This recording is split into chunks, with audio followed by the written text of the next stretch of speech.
Hey guys, David from PassTheGuitar.live here for another song tutorial. And as you can tell, for this video, we're gonna be working on Afterglow by Ed Sheeran. A great song for guitar players to add to their repertoire, especially beginners, because for this song, all we need are 4 chords. And these 4 chords are part of the basic chords every guitar player needs to know. Although for this tutorial, we're going to be working on an easy beginner's version of the song with basic chords and strumming. For those of you looking for an extra challenge, we're also going to share with you the actual chords and strumming pattern used on the original recording. Awesome, right?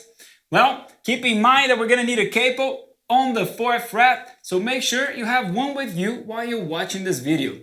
And that wraps up all we need to know before we begin this lesson. So if you are ready, you know the drill, let's waste no more time and dive right in. Let's start by taking a look at the list of chords we're gonna need for this song. We'll use G majors, C majors, D majors, and E minors. And these are all the chords we need for this song. They are 4 of the most basic chords every guitar player needs to know, but they are also the 4 most used chords out there. So by knowing these, you're gonna unlock not only this song, but tons of other songs. So don't waste any time, start working on them right now.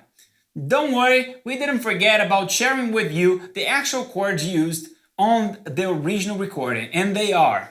We're gonna still use G major, but instead of C major, we're gonna use C add 9. Instead of D major, D sus4. And instead of E minor 7. And notice that for all of these 4 chords, I didn't move my ring finger and pinky. They're gonna be on the 2nd and 1st string on the 3rd fret. Look, G major, going to C at 9, they didn't go anywhere. And then D sus4, still in the same place, same thing for E minor 7.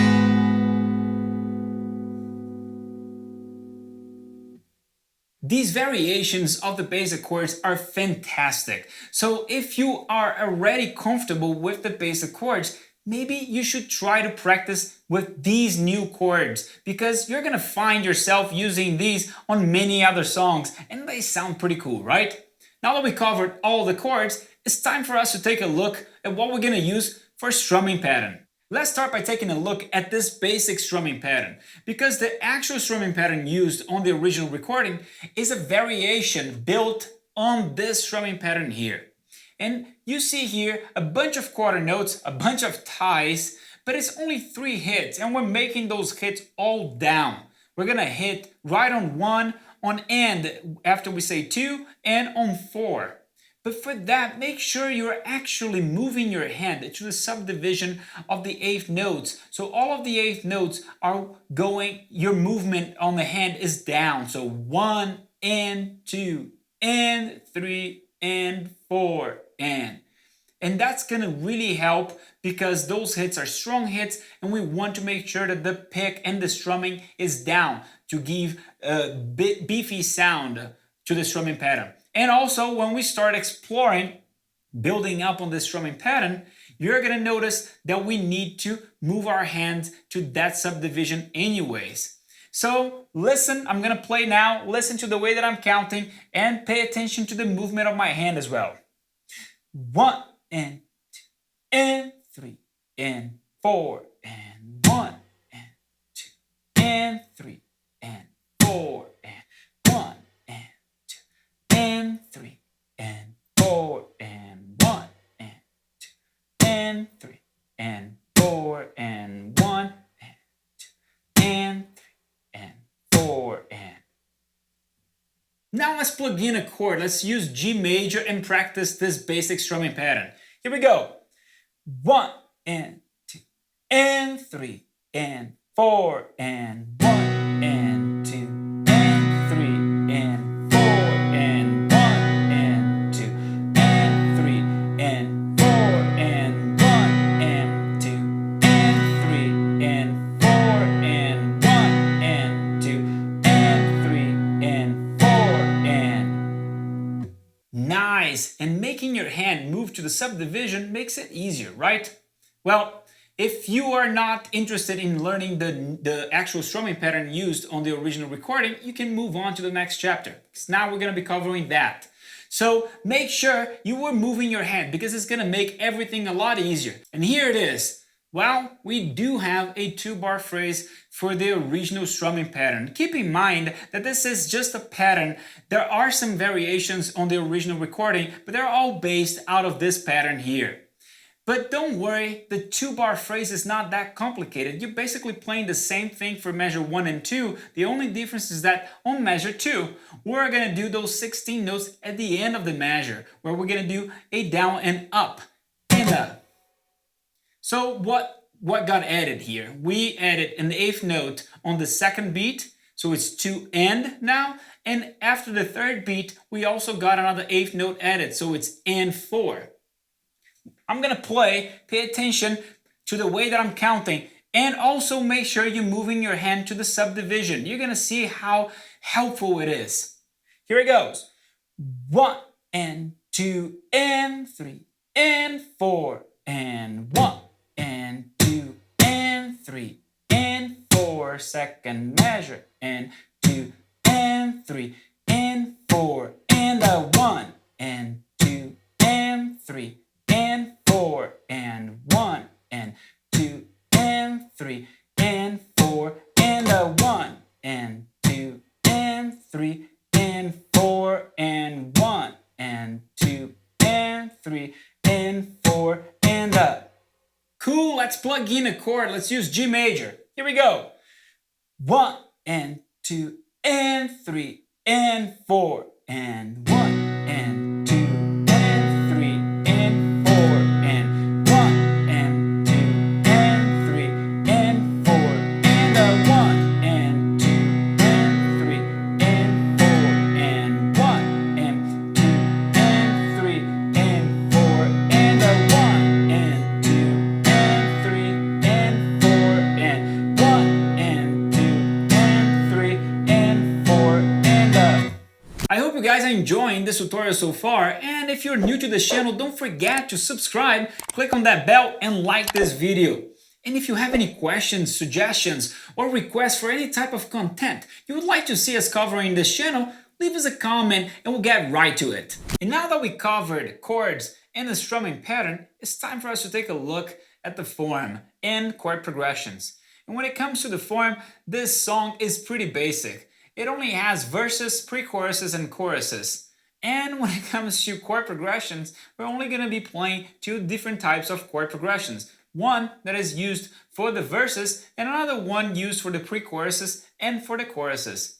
Both verses are the same, both pre-choruses are the same, and chorus 1 and chorus 2 are slightly different. We're going to cover the choruses later on. Let's start by taking a look at what we're going to be playing on the verses. And it's this one here, an 8-bar phrase. It starts with a full measure of G major, followed by another full measure of G major, and then after that we're gonna head into 2 measures of C major, another one. Moving to the second line, we have a full measure of D major, followed by a full measure of E minor, and ending this 8-bar phrase with 2 full measures of C major. And the last one. And as you could tell, we have repeat signs. So for the verses, we're going to play that 8-bar phrase 2 times, making a total of 16 measures. Well, let's practice by plugging in the strumming pattern. Here we go. 1, 2, and 3, 4, and 1, 2, and 3, and 4, and 1, and 2, and 3, and 4, and 1, and 2, and 3, and 4, and 1, and 2, and 3,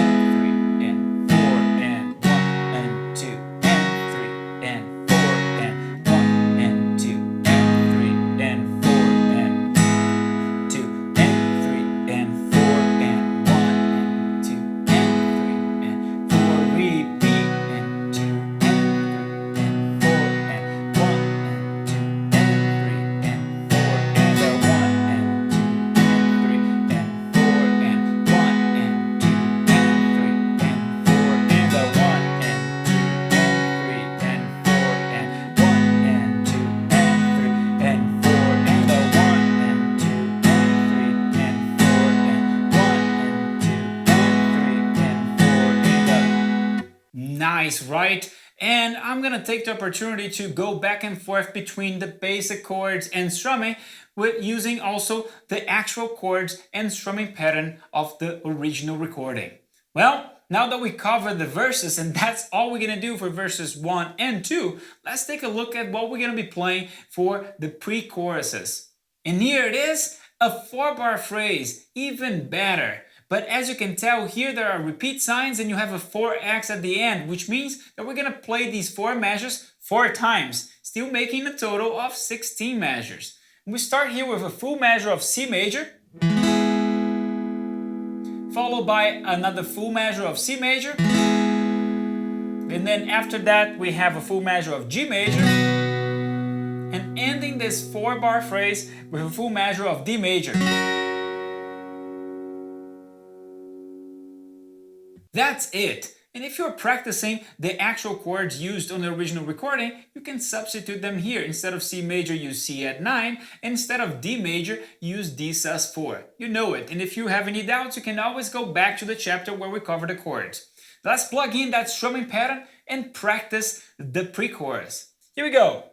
1 and 2 and 3 and 4 and 1 and 2 and 3 and 4 and 1 and 2 and 3 and 4 and 1 and 2 and 3 and 4 and 1 and 2 and 3 and 4 and 1 and 3 and 4 and 1 and 2 and 3 and 4 and the 1 and 2 and 3 and 4 and 1 and 2 and 3 and 4 and the 1 and 2 and 3 and 4 and 1 and 2 and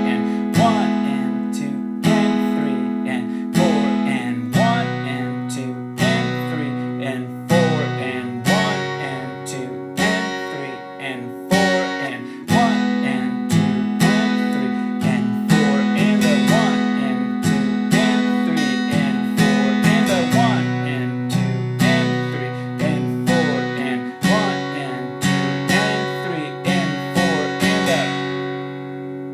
That's all we're going to be playing for the pre-choruses. And as you know now, the pre-choruses are the same, the first one and the second one. Now, let's take a look at the 2 different choruses. And first of all, I'm going to start by showing you here the first chorus. Notice that the first line is the same 4-bar phrase that we used for the pre-choruses. And in the second line, we see a very similar movement, but instead of playing D at the end, we actually repeat G major again. And for the last chorus, as you can see here, all we have is that first line repeated 2 times. So we're basically playing the pre-chorus again for 2 more times. And on the second line, we're just gonna hit that C major and let it ring until the rest of the lyrics are sung. And oh, hold on to the afterglow. That's it.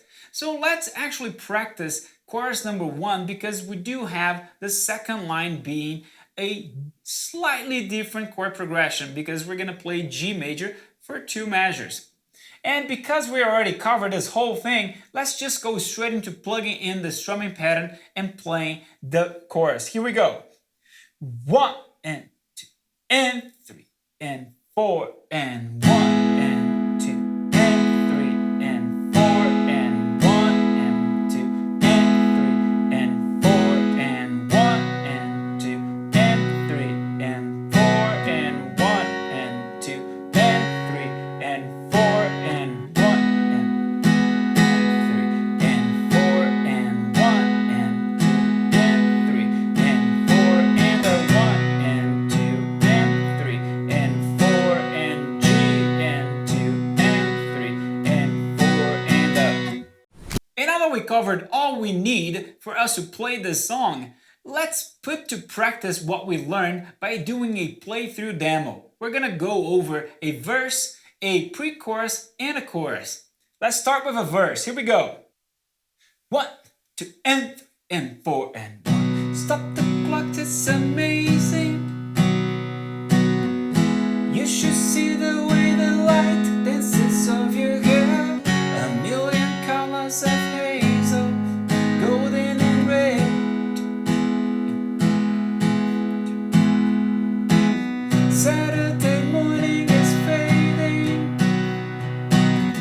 sun's reflected by the coffee in your hand. My eyes are caught in the gaze all over again.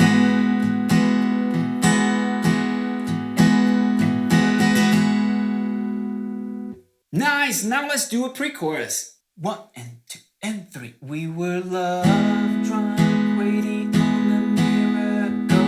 Try to find ourselves in the winter snow. So alone in love, like the world had disappeared. Oh, I won't be silent and I won't let go. I will hold on tighter to the afterglow. And we burn so bright till the darkness softly clears.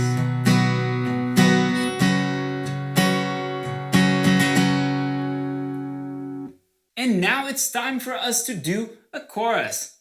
We're gonna do the last chorus, so we get to repeat this nice chord progression. Here we go. 1, 2, and 3. Oh, I will hold on to the afterglow. Oh, I will hold on to the afterglow. Oh, I will hold on to the afterglow. And that's a wrap for this tutorial. Thank you so much for watching. I hope you guys had fun and learned a lot. And don't forget to check out our playlist Song Tutorials, where you can find tons of your favorite songs. And you can actually start learning them right now. So what are you waiting for? Just head over there. My name is David Cordero, and I'll see you guys on another video.